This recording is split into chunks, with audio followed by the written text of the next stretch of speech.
I don't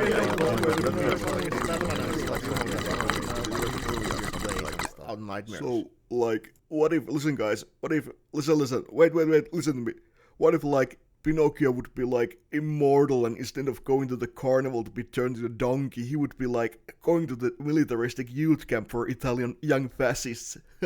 To be turned like a super soldier because he's immortal, you know. Amazing. That's a great idea, man. Hello, common people.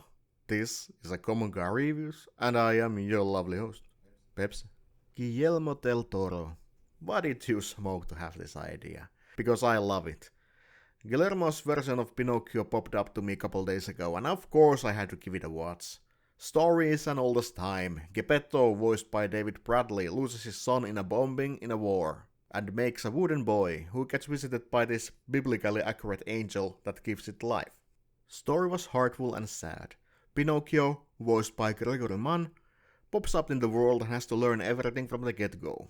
Only thing he knows that he loves his father, Geppetto, who is busy to watch this unholy abomination crawl around like a possessed puppet. No pun intended. It was fun to see what they do with the story that is that old that the first time I watched it I wore a jumpsuit.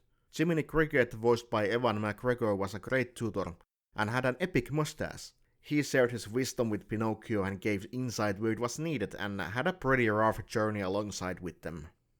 Movie had a really weird but fun twists and turns, because this movie was, like I said, in the time of the war. Perhaps the First World War? That wasn't really addressed, they just said that it was time of the war. There was an Italian fascist groups and tiny village of religious people who just went by their lives. Overall, it was a good take on a classic story that made me smile and laugh. Also, by those weird decisions they made in the movie, like Pinocchio's immortality, made it like address some really big things, like what is your life when you are immortal. That made and gave the movie, for particular its end, a really sorrowful undertone, and I like that. It was good. Give it a taste. In these times and state where movies are, this was a surprisingly good treat. Guillermo del Toro is a man who has a plan, and oh boy what plan that is. This was my short review about the new Pinocchio movie. I thank you for watching this.